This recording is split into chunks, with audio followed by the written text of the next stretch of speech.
আমি কোনো ধর্মেই বিশ্বাস করি না। আচ্ছা, আপনি কি তাহলে অ্যাথিস্ট? Kind of. অ্যাথিস্ট। সানগ্লাসটা আপনার এটার দুইটা একটা ডিজাইন আছে, আমার কাছে দেখলেই মনে হবে যে এটা এমনি এমনি হয় না। নিশ্চয়ই সৃষ্টি করেছেন। এর চাইতে আপনার ডিজাইন হাজার হাজার কোটি কোটি গুণে শ্রেষ্ঠ। আপনার দুইটা চোখ, এখানে লেন্স আছে কত, আমি যে ক্যামেরাতে ভিডিও করতেছি এই ক্যামেরার সাথে আপনার লেন্সের বা এগুলো একটা তুলনা দেওয়া যায়। আপনার টেস্ট বাট, আপনার যদি টাং দেখেন, জিহ্বাতে একটা সেন্সেশনের ব্যাপার আছে। তো এই যে বিষয়গুলো, এগুলো একজন স্রষ্টা ছাড়া আমার কাছে যেটা মনে হয়, আমি আপনার লজিকে আপনি যেটা ইচ্ছা আপনি যেটা বিশ্বাস করেন, বাট আমার কাছে মনে হয় যে এই সমস্ত কিছু সুন্দরভাবে সুশৃঙ্খল চলার জন্য অবশ্যই একজন সৃষ্টিকর্তা দরকার। হ্যাঁ, সেটা আছে। তো ঈশ্বর পৃথিবীতে আসবেন না, তিনি আত্মা সৃষ্টি করে পাঠিয়ে দেবেন। এটা হলো ভগবত গীতা 4 নম্বর অধ্যায় 7 আর 8 নম্বর শ্লোক পরিষ্কার বলা হচ্ছে এখানে। ভিডিওটি না টেনে সম্পূর্ণভাবে দেখার অনুরোধ রইল আমাদের। শঙ্খ চ্যাটার্জি। আচ্ছা, তো ভাই এমনিতে কি করেন? আমি আর্কিটেক্ট। আচ্ছা, আর্কিটেক্ট। আমি কোনো ধর্মেই বিশ্বাস করি না। আচ্ছা, আপনি কি তাহলে atheist? Kind of. Atheist. So আমি সেরকম বিশ্বাস করি না। আর মানে আমি সবাইকে একভাবেই দেখি। আচ্ছা, তো এটার মানে লজিক্যাল জিনিসটা আমার কাছে মনে হয় যে এই পৃথিবী মানে এই যে মিল্কি ওয়ে গ্যালাক্সি বলেন, এটা তো ছোট্ট একটা গ্যালাক্সি বলতে পারেন। তো এর বাইরেও তার অনেক গ্যালাক্সি আছে। নিশ্চয়ই এত কিছু এত সুন্দরভাবে সুশৃঙ্খলভাবে চলতেছে, বাট এটার জন্য একজন কারিগর, আপনার কি মনে হয় যে একজন কারিগর দরকার, একজন স্রষ্টা দরকার নেই?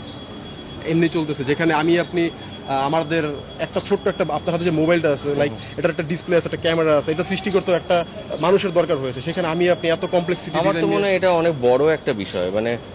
মানে এটা আমার বিশ্বাস। আমি যাই, কোনো প্রমাণ নেই, কিছু নেই, যাই না। কিন্তু এটা অনেকদিন ধরে আমার মনে হতো যেমন একটা মলিকিউলের ভেতরে প্রোটন, ইলেকট্রন অনেক কিছু থাকে।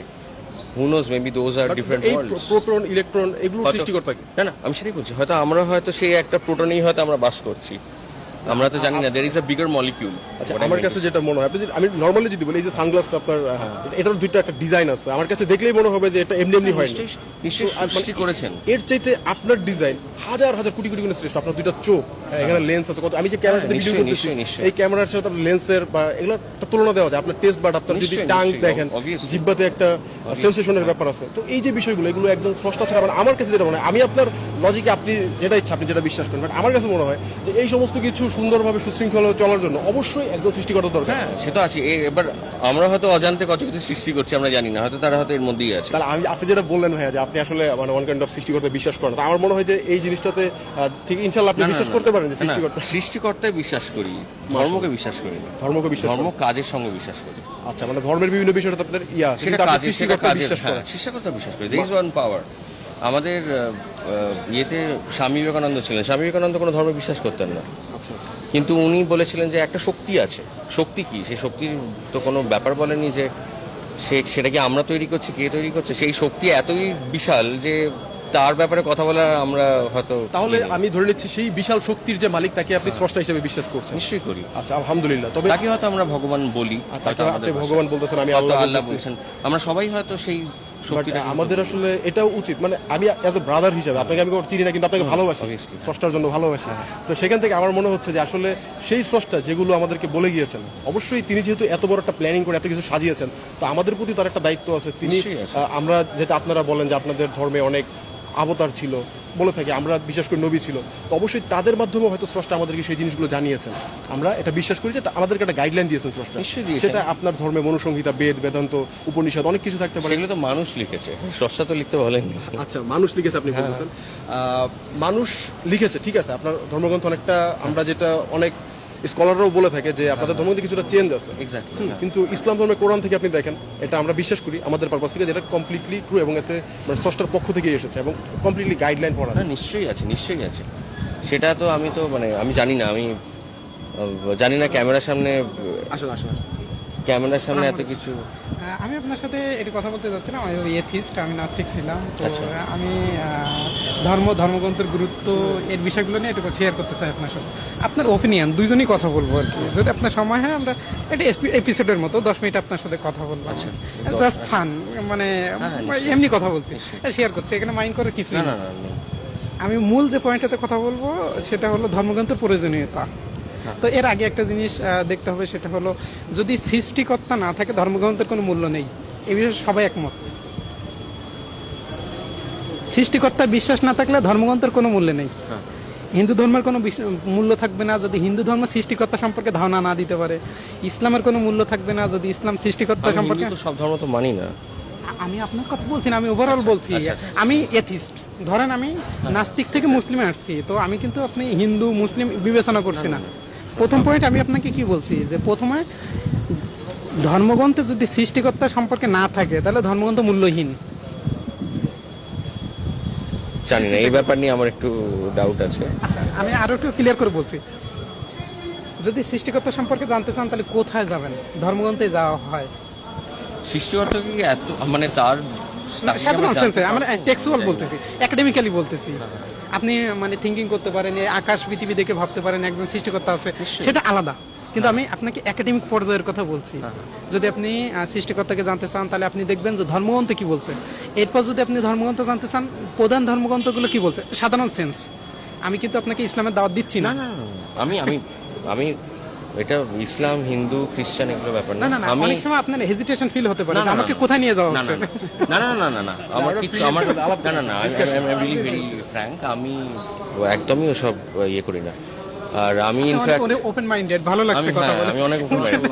এখন কারণ আমি পাওয়া যায় না। এখানে- না না না আমি সব একদম বিশ্বাস করি না। আমার নিজের প্রচুর বন্ধু বান্ধব আছে, আমি সর্বভুক সর্বহারী, আমার সব কিচ্ছু মানি না আমি। আচ্ছা, বুঝতে পারছি। কিন্তু আমি যেটা একটা জিনিসে যেটা মানি, এটা হয়তো and even I am standing in this interview because আমরা নিজেরা অনেক ইন্টারভিউ করছি, আমরাই আপনাদের বাংলাদেশের মাস্টার প্ল্যান তৈরি করছি বিটিভির হয়ে, বাংলাদেশ ট্যুরিজম বোর্ডের ওখানে। তো আই নো, বাট আমারও ভালো লাগছে এই ব্যাপারে কথা বলতে। আমরা ইনফ্যাক্ট কালকে রাত্রিবেলায় আমার অনেক বন্ধু বান্ধব হোস্টেলের সাথে কথা হচ্ছিল যে আমার ব্যাপারটা হচ্ছে যে আমি এটা যেটা মানি যে আমি একটা বিগার মলিকিউলে বিশ্বাস করি। যেমন আমার হয়তো এইটা হয়তো একটা দেশ কারোর জন্য, আমি জানি না, সে হয়তো আমাদের হয়তো মানুষ না, বাট আমি তো জানছি না এতে কি আছে, এর ভেতরে কি আছে। আমরা যে বলি গাছের প্রাণ নেই, মেশিনের প্রাণ নেই, মেশিনকে তো আমরা সৃষ্টি করছি, মেশিনে কিন্তু আমরাই প্রাণদান করছি। আমি এই সৃষ্টিকর্তাকে বিশ্বাস করি, কিন্তু আমি আবার এটাও মানে এটা আমার কাছে কোনো বিশ্বাসের ব্যাপার না, কিন্তু আমি এটা মনে করি যে আমাদের সম্পর্কে হয়তো জানাটা হয়তো এত বড় একজন যে আমাদের সৃষ্টি করেছে, আমরা তার কাছে হয়তো খুব ক্ষুদ্র।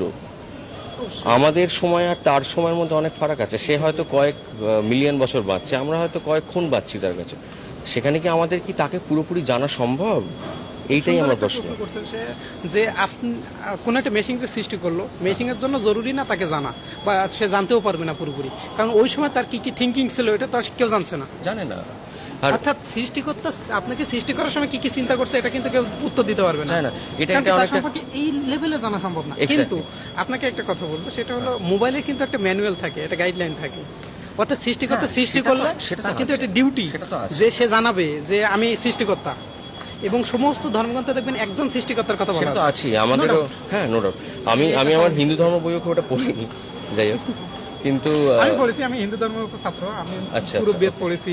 যদি বলেন ঋগ্বেদ, যজুর্বেদ, সামবেদ, অথর্ববেদ, ভগবদ গীতা, মনুস্মৃতি, উপনিষদ, রামায়ণ, মহাভারত। আমি অনেকদিন এই অনেক করার বছর চেষ্টা আগে আমি যখন আবার দিল্লি থেকে বাড়ি ফিরছি, খুব ইন্টারেস্টিং গল্প এটা। করি। আপনার সাথে কথা বলতে কিন্তু অনেক ভালো হ্যাঁ লাগছে। হ্যাঁ, thank you. And we all, as a team, are really excited to know what he has to say.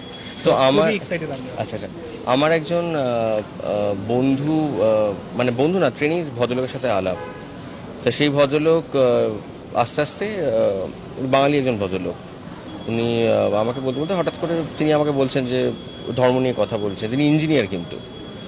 তা আমি তখন কথা বলতে বলতে তার সাথে খুব ভালো লাগলো কথা বলে। তখন তিনি আমাকে একটা কথা বলেছে, আমি পড়িনি কিন্তু, সিরিয়াসলি আমি একটা বেদও পড়িনি, কিছুই পড়িনি আমি। কিন্তু তিনি আমাকে বলেছিলেন যে বেদ, গীতা, কোরআন এর মধ্যে নাকি অদ্ভুত একটা মিল আছে, সেটা ওরা বলেছিলেন, আমি জানি না। ইভেন ওরা নাকি এটাও বলতেন যে এই যে খাবার যে আমরা যেভাবে খাই না খাই, মানে উনি সব অনেক কথা বলছেন। আমরা যেমন হয়তো বিফ খাই না, আপনারা হয়তো শুকরের মাংস হয়তো খাই না। হ্যাঁ খান না। তা উনি খুব ইন্টারেস্টিং একটা কথা বলেছেন যে এই ব্যাপারগুলো হয়েছে সম্পূর্ণ আমরা কোথায় থাকি, রিজিনাল অ্যাকোমোডেশনের উপর। আমি নিজে আরবান ডিজাইনার, আমি শহরে ডিজাইন করি, আমি জানি এই ব্যাপারগুলো। বিভিন্ন জায়গায় বিভিন্ন ক্লাইমেট অনুযায়ী, ইভেন একটা পাহাড়ের একটা দিক হয়তো একটা দিক দিয়ে হাওয়া বইছে, আরেকটা দিকে হয়তো রোদ ছায়া বসেছে, দুটো কালচারের মধ্যে আকাশ পাতাল ডিফারেন্ট, অথচ একটা পাহাড়ের এদিক ওদিক। তা আমাকে বলেছিলেন যে তা এই যে খাবার দাবারের ব্যাপারগুলো অনেকটা সেরকম। ইনফ্যাক্ট আমরা যে ক্লাইমেটিক রিজনে থাকি, সেইখানে যদি আমরা যে রেড মিট খাই, মানে আমরা যে মাটন খাই, that is actually very harmful for us, কারণ আমরা সেটা ডাইজেস্ট করতে পারি না। তাই জন্য নাকি আমাদের লাইফ স্প্যান এগুলো অনেকটা এফেক্ট হয়, অ্যাভারেজ লাইফ স্প্যান এগুলো। তো আমার খুব ভালো লেগেছিল ওর সাথে কথা বলে। তা উনি তখন একসময় আমাকে বলেন যে তা আমি বলেছিলাম যে আপনি কি ধরনের বই পড়েছেন? বলছে আমি সব পড়েছি, বেদ পড়েছি, ইভেন বেদে এরকমও লেখা আছে সাধু সন্ন্যাসীরা তারা নাকি, এটা ওনার কথা, তারা নাকি মাংসও খেতেন গরুর মাংস খেতে হবে, এটা বেদে উল্লেখ করা আছে। এক্স্যাক্টলি ঋগ্বেদের 10 নম্বর ক্যালোরির অধ্যায়, জন্য। 86 নম্বর সূক্তের আপনার 13 এবং 14 নম্বর শ্লোকে আছে। আমি জানি না, আমি জানি। I don't confirm the source, but উনি বলেন এই কথাটা তারপরে মেষ, এক্স্যাক্টলি। তারপরে আপনার ছাগল আরো অনেক কিছু। সেই সময় থেকে আমার খুব মনে হয়, আর মানে উনি খুব সায়েন্টিফিক কথা বলেছিলেন আমাকে। আচ্ছা, আপনার বিষয়গুলো আমরা বুঝতে পারছি যে খাবার আলহামদুলিল্লাহ, দাবার আমি কিছু পয়েন্ট এটা ক্লিয়ার করতে চাচ্ছি। সেটা হলো যদি দেখেন যে আপনি সৃষ্টিকর্তা, তার সম্পর্কে আমাদের চিন্তা করা উচিত, এবং আপনি যে ধর্মের হন না কেন, আপনার উচিত সৃষ্টিকর্তার কাছেই দোয়া করা যে সে যেন আপনাকে হিদায়াত দেয় বা সত্য জিনিসটা জানায়। আপনি সে মানে ভগবান হতে পারে, ঈশ্বর হতে পারে, আল্লাহ হতে পারে, সে যেই থাকুক আমরা জানি না, আমাদের উচিত তার কাছে দোয়া করা, মানে প্রার্থনা করা। দোয়া মানে তো বুঝেন, তার কাছে চাওয়া যে সে যেন আপনাকে সত্য জিনিসটা দেখায়, সত্য পথ দেখায়। আমি আপনাকে কিন্তু মুসলিম হতে বলছি না, আমি আপনাকে হিন্দু হতে বলছি না, খ্রিস্টান হতে বলছি না। আমি কেন বলছি যে অনেক ক্ষেত্রে একজন ব্যক্তি মনে করতে পারে মানে মুখে দাড়ি, মাথায় টুপি, পাঞ্জাবি পরা, এই ব্যক্তি হয়তো ইসলামের এটা ক্লিয়ার করার জন্যই আমি এখন নিরপেক্ষ ভাবে আমি খুব নিরপেক্ষ। ওকে, আর নিরপেক্ষ ভাবে গলায় যে মালাটা পরে আছি এটা আমি পড়েছি বিকজ আমার এই 10 জানুয়ারিতে আমার বাবা মারা গেছে। তা আমি সেই অবস্থায় চাকরি করতে এসেছি এখানে। তা আমি যখন আমাকে ন্যাড়া হতে বলা হয় আমাদের হাতে হিন্দু ধর্মে, আমি জানি। হ্যাঁ, কিন্তু আমি মানি না, সব মানতাম না। কারণ আমার বাবার আমি কাজও করেছি মঠে, কারণ সেখানে তারা মঠে কি জানেন তো সাধু সন্ন্যাসীরা গান করে, হার্ডকোর কোনো রুল নেই ওদের। কিন্তু কারণ সেই সময়টা আমার আর নিজের মায়ের খুব থাকা, কারণ আমরা বাবাকে সবসময় সামনে জীবিত দেখেছি। কখনো কখনো মনে হয় রিচুয়াল যেটা আমাদের হিন্দু ধর্মের মনে খুব ব্রুটাল আমার মনে হয়েছিল। এটা please don't take this in account, কারণ আমি খুব ওপেন মাইন্ডেড বলে বলছি। এটা সব ধর্মে কিছু না কিছু এরকম ব্যাপার আছে আমার মনে হয়েছে, কিন্তু ব্যাপারটা হচ্ছে যে আমি পড়তে চাইনি। তখন আমাকে বলে যে না, তোমাকে এটা হিন্দু ধর্মে করতে হয়। তখন আমি বলেছিলাম যে আমার বাবা যতদিন বেঁচে ছিলেন ততদিন তার কাছে থেকেছি, লাস্ট মোমেন্ট পর্যন্ত দেখেছি, সেটাই আমার সব, সেটাই আমার ধর্ম, আমার কাছে সেটা ধর্ম, আমার বাবার কাছে থাকা। আমি হিন্দু, গলায় পৈতে পড়ছি, গলায় মালা পড়ছি, বিদেশে চাকরি করছি, অথচ বাবার পাশে নেই, সেটা আমার ধর্ম না। মানে বাবা মার প্রতি ফিজিক্যাল শ্রদ্ধা। এক্সিস্টেন্স যতদিন ছিল, ফিজিক্যাল এক্সিস্টেন্স ওই কেন, জিনিসটার এখনো উপরে। তার এক্সিস্টেন্স এখনো আমার কাছে আছে, বাবার এক্সিস্টেন্স। আমি তাকে ছবির মাধ্যমে, অনেক স্মৃতির মাধ্যমে তাকে নিশ্চয়ই মনে রাখি, আমার গায়ে কাঁটা দিচ্ছে। আপনাকে একটা জিনিস আমি প্রশ্ন করতে চাই, সেটা হচ্ছে মানে আপনার অপিনিয়নটা জানতে চাই। সেটা হলো আপনার বাবা মারা গিয়েছেন, তো আপনার কি মনে হয় সে মারা যে কোথায় আছেন, বা তার শেষটা কি? এটা কি শেষ না, সে না, মানে স্রষ্টার কাছে এটা গিয়েছেন? এটা খুব ভালো জিজ্ঞেস করেছেন। যখন বাবা চলে যান আমি 10 দিন চেয়েছিলাম বাবার সাথে আমার দেখা হোক। এটা আমার মন থেকে এসেছিল, কারণ হয়তো খুব ভালোবাসি প্রচণ্ড, অনেক প্রেজেন্সে ফিল করেছি। তো ভয় পেতাম না, যে মনে হতো হয়তো বাবা যদি আসে, এই সময় তো হয়তো বাড়ির অ্যাপার্টমেন্টে অন্য কেউ চলে গেলে খুব ভয় হতো, কি আসবে, কে আসবে না আসবে, এটা হয় মানুষের একটা। কিন্তু সেই ব্যাপারটা আমার ভয় হতো না, আমার মনে হতো দেখা করি। কিন্তু আবার একটা সময় হঠাৎ করে রিয়েলাইজ করতে কি করে আসবেন ফেরত।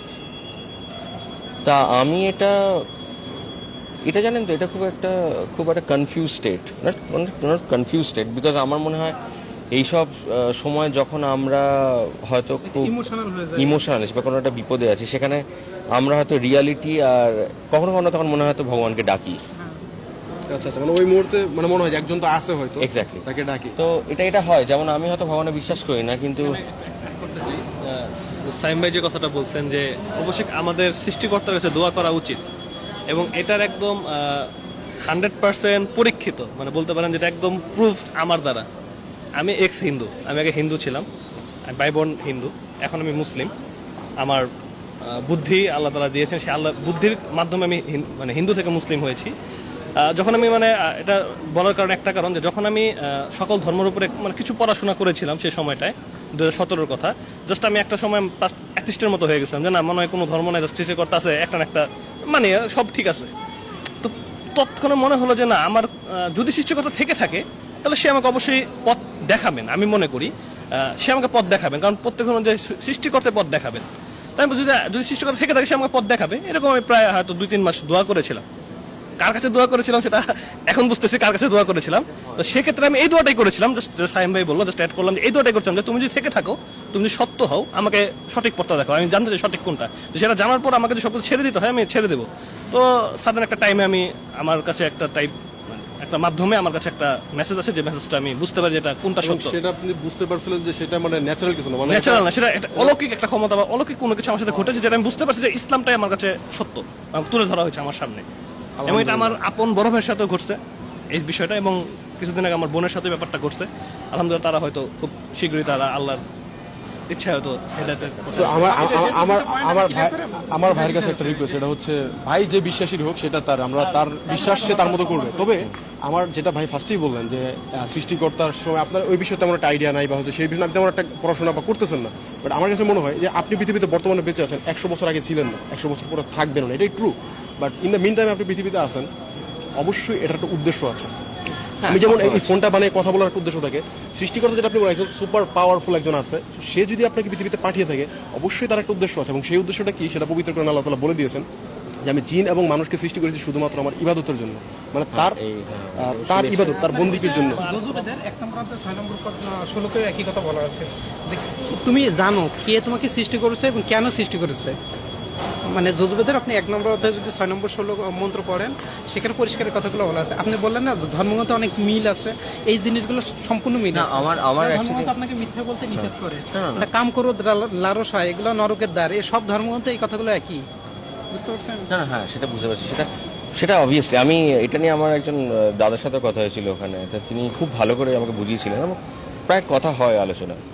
আমরা যেটা ফিল করলাম ভাইয়ার ওভারঅল যে বিলিফ সেটা এখন একটা জায়গায় আছে। অলদো আমার মনে হয় আপনার ধর্ম গ্রন্থগুলো নিয়ে যে এই মিল এবং অমিল, এই জায়গা থেকে আপনার কিছু কনফিউশন রয়ে গেছে, এবং হয়তো আমরা আরো দীর্ঘ আলোচনা করলেও এই কনফিউশনটা কখনো ক্লিয়ার হবে না যদি মন থেকে জিনিসটা না আসে। Obviously we can put so money information online, মানে এখন যুগটা এরকমই যে আপনি চাইলে ইনফরমেশন কিন্তু আপনার হাতের কাছেই। দর্শকরা আমরা যারা দেখতেছেন, ভাইয়ার প্রত্যেকটা কথা কিন্তু তার পার্সোনাল এক্সপিরিয়েন্স থেকে বলতেছে। হ্যাঁ, whatever you have seen, because আমি এটা খুব মনে করি, কারণ আমি দেখেছি যে বাড়িতে 10টা বাচ্চা শাশুড়িও কিছু ভালো হয় না। আর but it was only me, যখন ছিল তখন একা, হয়তো সেখান থেকে হয়তো এবার আমার এটা খুব একটা বিশ্বাস, একটা প্রবলেমে পড়েছি, 9 সাল থেকে বেরোতে পারবো না, থেকে যাবো। তো বেরোবার জন্য যে শক্তিটা সেটা নিজের হয়, আর তখন আমরা হয়তো কিছুর উপর একটা ফেথ রাখি। 1-2বার না হলেও হয়তো আমি হয়তো বলেছি তখন ভগবান বার করে দাও, even though if I don't believe, এটা চলে আসে। তা হ্যাঁ নিশ্চয় আমি আমার বলার বক্তব্যটা হচ্ছে কেউ তো একজন আছেই, কিন্তু সে এতটাই বড়, সে এতটাই মানে তার আকার এতটা বড়। আমি যেমন একটা বাড়ির সামনে গিয়ে যদি আমাকে বিরাট আকারে যদি একটা বাড়ি হয়, তার সামনে দাঁড়িয়ে আমি ওপর দিকে তাকালেও সে দেখতে পাবো না শেষ। তা আমার মনে হয় সেই সৃষ্টিকর্তা তেমনই, যে তাকে মানে আমাদের সময় আর তার সময় থাকাটা, সে তো আমাদের কোটি কোটি লোক আমি আপনাকে সঙ্গে দেখছে। দিব এবং আপনার সহযোগিতার জন্য আপনি যে কথা বলছেন এটার উল্লেখ করা আছে ঋগ্বেদের 10 নম্বর গ্রন্থের 31 নম্বর সূক্তের। এটা কিন্তু আমি অজান্তে বলছি। হ্যাঁ 10 নম্বর মানে 10 নম্বর মণ্ডলের 31 নম্বর সূক্তের 8 নম্বর মন্ত্রে, যে ঈশ্বর তিনি আকাশের উপরে থাকেন, তিনি অন্ন দান করেন। মানে আমরা যে বলি সর্বত্র বিরাজমান, এটা ঠিক না, এটা বেদের বিরুদ্ধে, এবং বেদ বলছে, এটা আপনার ধর্মগ্রন্থ বলছে। এবং আমি মিলগুলো বলতেছি, কারণ ইসলামও বলে আল্লাহ সর্বত্র বিরাজমান না, আকাশের উপরে। এটা সূরা তোহা 20 নম্বর সূরা 5 নম্বর আয়াতে আছে। ইন্টাররিলেশনগুলো কিন্তু পরিষ্কার আস্তে আস্তে হয়ে যাচ্ছে দেখেন। তো আমি একদম শেষ পর্যায়ে 2টা পয়েন্ট একটু বলতে চাই আপনাকে, একটু মনোযোগ দিয়ে শুনবেন। 1 নম্বর পয়েন্ট হলো যে সর্বশেষ যে বিষয়টা আপনাকে একটু ভুল ধারণা দূর করবো, ভগবদ্গীতার 4 নম্বর অধ্যায়ের 7 এবং 8 নম্বর শ্লোকে বলা আছে যে যদা যদা হি ধর্মস্য গ্লানি ভবতি ভারত পরিত্রাণায় সাধনম বিনাশাতে দুষ্কৃতম। এখানে বলা হয় আত্মা, বুঝছেন? এখানে বলা হয় মহাত্মা, মানে এখানে আছে আত্মা কিন্তু বলা হয় মহাত্মা। আর মহাত্মা মানে ঈশ্বরের আত্মা, আর আত্মা মানে সৃষ্টি করে যাকে পাঠানো হয়। তো ঈশ্বর পৃথিবীতে আসবেন না, তিনি আত্মা সৃষ্টি করে পাঠিয়ে দেবেন। এটা হলো ভগবদ্গীতা 4 নম্বর অধ্যায় 7 আর 8 নম্বর শ্লোক পরিষ্কার বলা হচ্ছে এখানে। আপনি জানবেন, আপনি স্টাডি করবেন এটা। আমি বললে আপনি বিশ্বাস করবেন কেন? আমরা জানি লক্ষ লক্ষ হিন্দুরা এটাই বিশ্বাস করে, কিন্তু এই বিশ্বাস ভুল। আমি আপনার বলছি, আপনি বাসায় গিয়ে চেক করবেন। তো এরপরে যে পয়েন্টটা সেটা হলো যে আমরা মৃত্যুবরণ করব। মৃত্যুবরণ করার পরে যদি কোনো জগৎ না থাকে, তাহলে আপনার এই মোরালিটির স্ট্যান্ডার্ড সেট করা যায় না। মোরালিটি স্ট্যান্ডার্ড বলতে মানে আপনি পৃথিবীতে একটা ভালো কাজ কেন করবেন, আপনি খারাপ কাজ কেন করবেন না, আমি কিন্তু হয়তো আপনার পাঞ্জাবি আর এই ড্রেস পরে আমার বলছি ভিন্ন রকম মনে হতে পারে। আমি খুব ফিলোসফিক্যাল কথা বলতে পছন্দ করি, খুব সাইন্টিফিক্যাল কথা বলতে পছন্দ করি, আর আমি সেখান থেকে উঠে আসা, বুঝতে পারছেন? তাই আমার কথাগুলো একটু মানে ডিপ থেকে আমি বলার চেষ্টা করি, বুঝতে পারছেন? তো সেই জায়গা থেকে আপনার মোরালিটির স্ট্যান্ডার্ড আপনি কখনোই নির্ধারণ করতে পারবেন না, মানে হেয়ার অ্যাফটার ছাড়া, পরকালে বিশ্বাস ছাড়া, মানে মৃত্যুর পরে জীবন বিশ্বাস ছাড়া আপনি এটা নির্ধারণ করতে পারবেন না। আপনি সত্য কথা কেন বলবেন, মিথ্যা কেন বলবেন না, আপনি কেন চুরি করবেন না, কেন আপনি মদ খাবেন না, কেন গাঁজা খাবেন না, কারণটা কি? কারণ পরকালে এর একটা বিচার হতে পারে বা হবে, মেবি হয়তো আমরা ভিতরে একটা কোথাও বিশ্বাস করি আমরা। যদি থাকে সৃষ্টিকর্তা, তাহলে সেখানে আমার জবাব দিতার একটা বিষয় আছে। সেটা তাই না? আমি মনে তো এই জন্য আমি আপনার সর্বশেষ বলবো, আমার কথা দুইটা শেষ হয়ে গেছে, সর্বশেষ বলবো আপনি সৃষ্টিকর্তার কাছে চাইবেন যে আমাকে সঠিক পথ দেখো, সে যেই হোক, আপনার নামও জানার দরকার নেই, আপনি তাকেই বলবেন, তার কাছেই চাইবেন, সে যেন আপনাকে সঠিক পথ দেখায়, আপনাকে মুসলিম হওয়ার দরকার নেই। কিন্তু কিন্তু আমি সেটাই বলছি, হ্যাঁ। এই যে আপনি বলেন যে আপনি নাম তার কাছে- জানার দরকার নেই, হ্যাঁ। This is a very good way to say, মানে আমি ওইভাবেই হয়তো বলছি কিন্তু এটা অন্যভাবে। এখন সে আপনাকে ক্ষমা করলে আমার কি, এক্স্যাক্ট তাই না? সে যদি আপনাকে প্রতিদান দেয় আমার কি, এক্স্যাক্ট তাই না? তার কাছে চাইতে হবে, সে যেই হোক, সে ভগবান হতে পারে, আল্লাহ হতে পারে, গড হতে পারে, ঈশ্বর হতে পারে, যেই হোক না কেন, যে আছে বলবেন, এইভাবে বলবেন যে যে আপনার মনে যদি কেউ থাকেন যিনি আমাকে সৃষ্টি করেছেন, আমাকে সঠিক পথ দেখাবেন, আমি যেন পরকালে আপনাকে দেখতে পাই, আপনার দেখার সৌভাগ্য আমার হয়, যদি আমার কোনো সৃষ্টিকর্তা থেকে থাকে, ভাই এই দোয়া করতে তো কোনো আপত্তি নেই কারণ। না নেই। ইভেন ইনশাআল্লাহ করবেন তো এই দোয়া। তো আপনার সাথে কথা বলে এত ভালো লেগেছে, আমার মনে হচ্ছে আপনার নাম্বারটা রেখে দিও, আপনার সাথে যোগাযোগ রক্ষা করি। Like it was like wonderful session. আমরা মুগ্ধ, আপনার প্রতি এতটাই রেসপেক্ট আসছে আমাদের ফুল টিমের, specially behind the camera, front the camera, যে কয়জন আছেন আমাদের টিমে, প্রতি খুবই খুশি এবং মানে such a respect for you as a person because God created such a wonderful heart among yourself.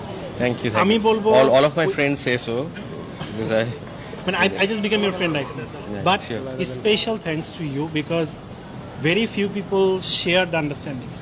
They না, do এটা- ignore এই ধরনের কথা কেন বলা হচ্ছে, স্পেশালি দর্শক অনেকে ফিল করতে পারেন যে how come two people from different religions are talking like this. No. But this I is creating a completely- landmark, it's creating a benchmark যে এইভাবে কথা বলা পসিবল, like sharing opinions না is a- অবভিয়াসলি এটা আমরা নিজেরা, আমি যখন আমি নিজে বিদেশে পড়াশোনা করেছি, তো আমার প্রচুর বিভিন্ন জায়গা থেকে বন্ধু বান্ধব ছিলেন, তা আমার ইভেন আবার আপনাদের বাংলাদেশ থেকেই একটি আমার বন্ধু ছিল আমার সাথে পড়তে পারে, তো we used to have a lot of discussions on this. আর আমার খুব ভালো লাগে বিকজ মানে দেখুন, আমি নিজে আরবানিস্ট, আমি নিজে প্রচুর কমিউনিটিতে ঘুরে, প্রচুর জায়গায় ঘুরে, লোকেশনে ঘুরে আমি খুব ভালো ছবি তুলে আমি সেই সব ডকুমেন্ট করি, কথা বলি, তাই এটা একটা আলাদাই একটা ইয়ে।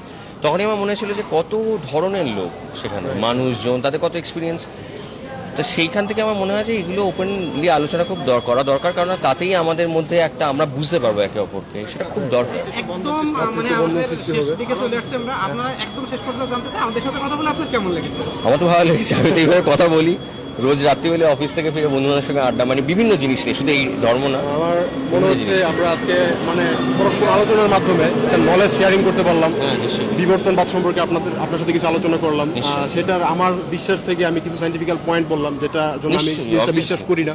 পাশাপাশি ভাই আপনাকে কিছু রেফারেন্স দিলেন কোরআন হাদিস থেকে এবং পাশাপাশি আপনার ধর্মগ্রন্থ থেকেই, এবং সম্মিলিতভাবে আপনিও স্বীকার করলেন যে হ্যাঁ আসলে একজন সৃষ্টিকর্তা আছে, তার কাছে চাওয়া উচিত। সেটা আমি মনে করি, সেটা আমি চিরকালই মনে করি। ওনার পার্সোনাল ফেইথটা এখানে আছে যে there is someone, There is something. superior being There is something. is out there. আর আমার মনে হয় সেখানে যদি একটা it's like a tiny droplet of water in ocean, you know, সেখানে যদি একটা ড্রপ পড়ে, we will feel the waves. I believe on that.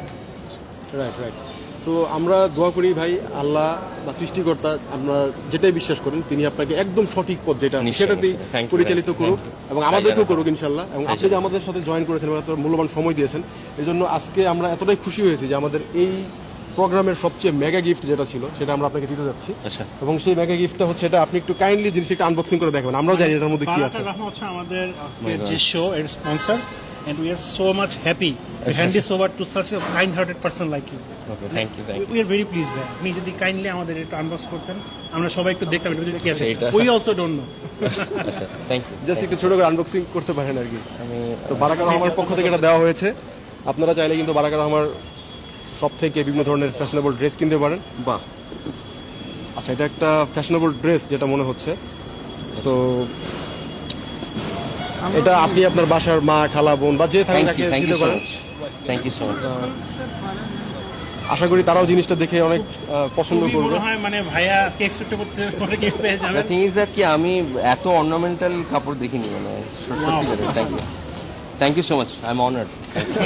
Thank you. It আমরাও was an honor for us to have a discussion like this with you. Sure sure sure, আমরা any এতটা time. খুশি হয়েছি যে আসলে ঢোকাতে পারবো? খুব সুন্দর, আমি রেখে দেবো এটা বাড়িতে। অপূর্ব, থ্যাংক ইউ ভাই। এত কাজ করার তো সময়। থ্যাংকস টু বারাকার রহমান, আমাদের ফাইনালে আশা করি দর্শকরাও দেখলেন। Thank you. এরকম গিফট কিন্তু আপনার জন্য জিতে নেওয়ার সুযোগ আছে।